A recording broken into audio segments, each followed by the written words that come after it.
want to talk a little bit about squirrely kids and our approach to these squirrely kids. Squirrely is not a medical term per se, but I think you probably know what I mean when I say these squirrely kids. We usually hear from parents of kindergartners through third graders where they have trouble sitting still, they're up and about, they're blurting out, and parents aren't sure, is this a thing? Do we need to do something about it? Or is this just what we should typically expect, and that it's hard to sit still for 8 hours during the school day and everybody wants to get up and move? And I say that while, as I'm sitting here, I am fidgeting outside of the camera view. I have a chip clip on my finger, and this is one of my many fidget things. I've got more chip clips. Somehow it's always chip clips that I have that I'm just like constantly using as little fidgety things. So firstly, our approach, first and foremost, is this a problem? And usually it must be some degree of a problem for people to reach out, for people to make an appointment, for people to come in, talk through it all.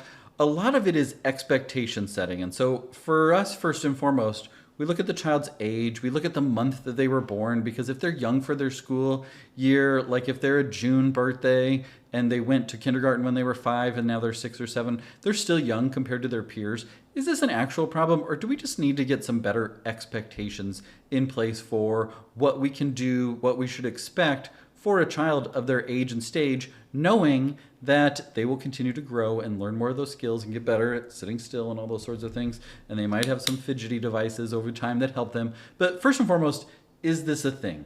And then the first thing that we always do before we jump into let's make the diagnosis, let's get them on medications or anything along those lines, I think that's one of the things that parents fear most is if I take my kid in for their moving about in class, they're blurting out those sorts of things, that they're just going to throw them on a medication, give them a label and tell them to sit still, take your meds, be still. We start with movement because that is huge. When it comes to the school day, it is hard to sit still. And so if we can introduce more movement into their day, we're definitely going to do that. If we can put brain breaks in place, if we can put some distractions that help them to focus, like a fish thing in place, then those are great ways that we can help for them to get their learning in, not be disruptive, and enjoy their school day more. Those are our top priorities.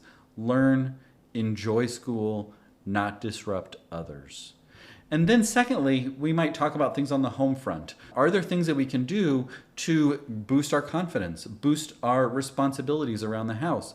Because if we're constantly getting corrected, our self-confidence is low, our self-esteem is going to be low, we're going to be thinking, I'm always making mistakes, I'm always doing these things wrong, and we need to turn that around. And the way to turn that around isn't just to like lecture and browbeat and tell them they're doing things wrong, constantly be focused on the things that they're doing wrong. No, we need to find opportunities for them to do things that build them up, that build up their self-esteem and self-confidence.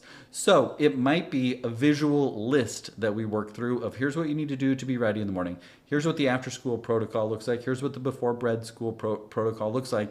And then also adding in some opportunities where they feel like they're important rather than being the naughty kid or the one that's always making mistakes and needing correction. How can we make sure that they're getting the opportunity to feel big and important? The way that we do that and the way that I teach parents to do that typically is give them jobs that they need to do. Now, it's not just like do your chores and then you just kind of give up on the chore charts over time.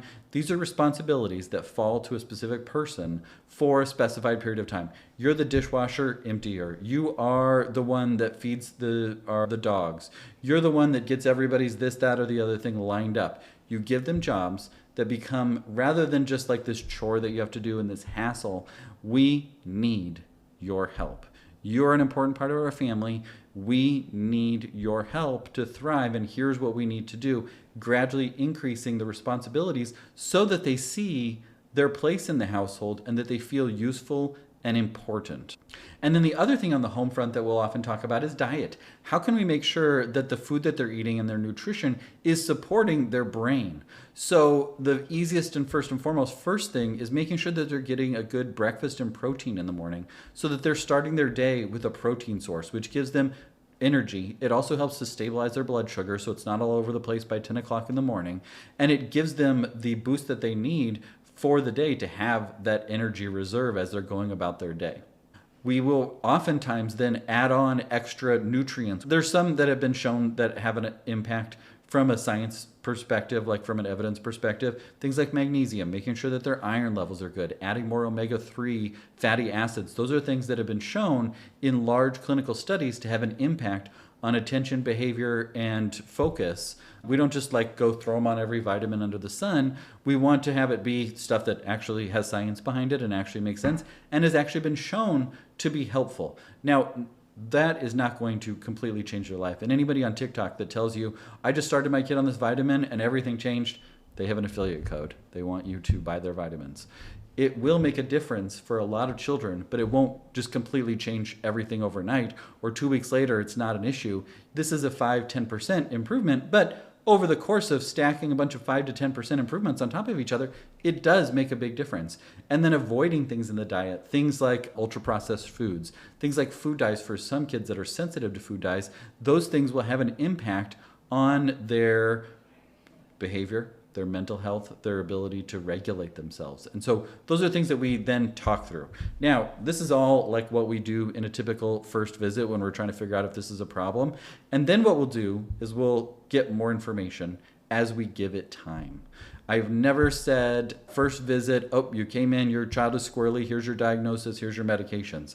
There's a process and it takes time. And what that does is it allows us to try things, to experiment, to realize that there's no magic fix overnight. I mean, yes, you could give them medicine and they'll sit still, but you haven't addressed their underlying brain wiring, their biology, their place in the world, the attunement and nurture that you're able to provide. If the first thing that you do when they come in is you put them on a medication and we'll see you back in a month and we'll see you back in 4 months for refills, all those sorts of things. One of the things that I learned early on is that follow-up is your friend. And we know for things that have been going on for a while that it's going to take some time for us to figure out the best approach. And so we follow up on a regular basis. So that's kind of our big picture approach where we start when it comes to those squirrely kids.